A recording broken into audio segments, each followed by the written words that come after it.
As the investigation continues, he's asked to type up a memo based on his interviews with other witnesses and submit it to his superiors. Holt's understanding is that the document will be shared with the British government. Holt does as he is told and submits a memo entitled Unexplained Lights. He writes, "The individuals reported seeing a strange glowing object in the forest. The object was described as being metallic in appearance and triangular in shape. It is not a definitive report. Many of the details are missing or incorrect, and the descriptions at times are vague." The memo was not meant for public consumption. It was meant as a tickler, if you will, to the Ministry of Defense to get them involved to do a proper investigation. His superiors filed the memo away, and the strange lights never returned to the base. Eventually, rumors of an extraterrestrial craft die down. For 3 years, the public is kept in the dark about what happened at the air bases. Then, in 1983, a new witness surfaces with a startling claim about the UFO encounter, one that will only deepen the mystery of Rendlesham.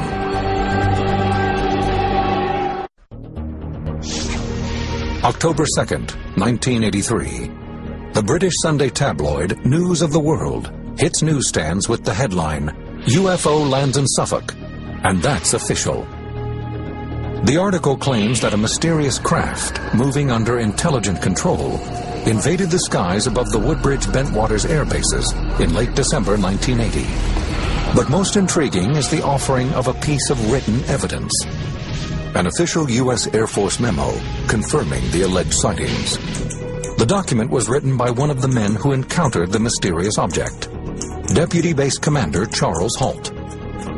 Every local radio, TV station, Japanese TV, German TV, I had people swarming all over the place wanting to know the real story. From there onwards, every single newspaper in the United Kingdom was featuring this story for about a week. The memo, titled Unexplained Lights, offers a brief description of the late December encounters. It includes Jim Peniston's description of a strange object that maneuvered through the trees, as well as Holt's account of a red, sun-like object in the night sky. But how was the story leaked to the public? The document, known as the Holt Memo, was brought to light by Larry Warren, a former Air Force security policeman at Bentwaters. He's blunt when he explains why he did it. I want to drag people right by their hair through the thing and say, this happened. He was the one who brought this whole thing to public attention. It was his information specifically that resulted in a Freedom of Information Act that resulted in the release of the so-called Holt document. And once that single sheet of paper was out, the toothpaste was out of the tube. Warren has received both praise and criticism for his candidness. The story he tells begins like the others, but the ending is even more bizarre. In late 1980, Warren was a 19-year-old security policeman stationed at Bentwaters. According to Warren, after midnight on December 29th, he is removed from his post and ordered to the woods to assist with Colonel Holt's investigation. When he reaches a clearing, he sees a group of military personnel surrounding a glowing object. In this field was this object on the ground. It's like a science fiction movie, but there was something alive associated with it. It didn't come out any doors, there were no windows, it was this thing, and it was changing all the time. As he draws within a few feet of the craft, Warren says he witnesses an amazing sight. There are officers and airmen facing the object, and 3 small glowing entities standing in the light. What he observes and the other men observe that are in proximity is 3 humanoid shapes. There was something separate from it with these 3, what you would perceive as kids. Warren then watches as a senior officer begins communicating with the beings. The senior people there seemed to be following like a protocol. It seemed to be there was a procedure. Warren is then pulled from the clearing. He's given no explanation for what he's just seen. The next day, he says he is brought into a room with other witnesses for debriefing. He remembers a film projector and 3 men in suits. They showed us the different films of UFO military activity going back probably, I don't know, 40s. Like other witnesses, Warren says the more he is questioned, the more distorted his memories become. He remembers what happens next as a series of scenes that make little sense. Warren recalls being taken against his will by men in dark suits, then being led to an underground facility on the base. I remember being on a table and people talking to me and, you know, doctors and Air Force people behind them. I have another memory of being in a kind of like a mess hall and trying to eat something and kind of being alone at a table. It's imagery. I mean, this could all have been plugged into my head.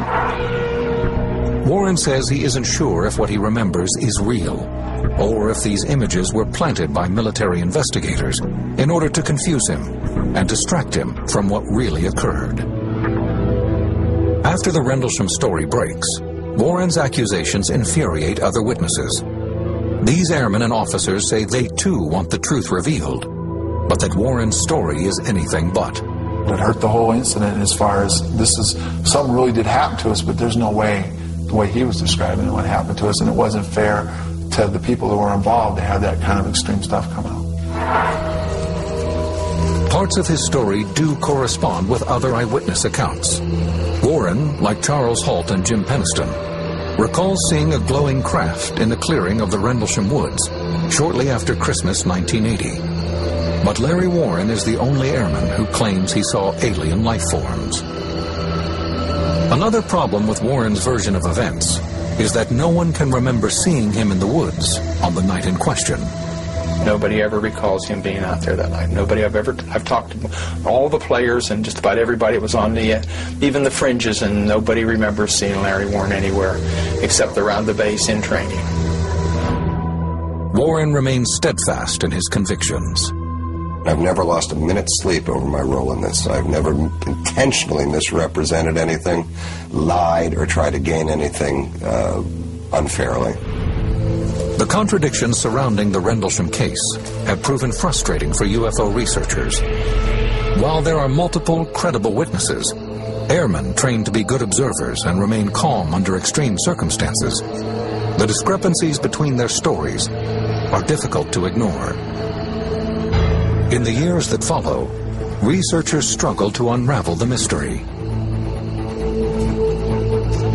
Then, in 2002, declassified government files reveal new facts about those mysterious nights in the woods.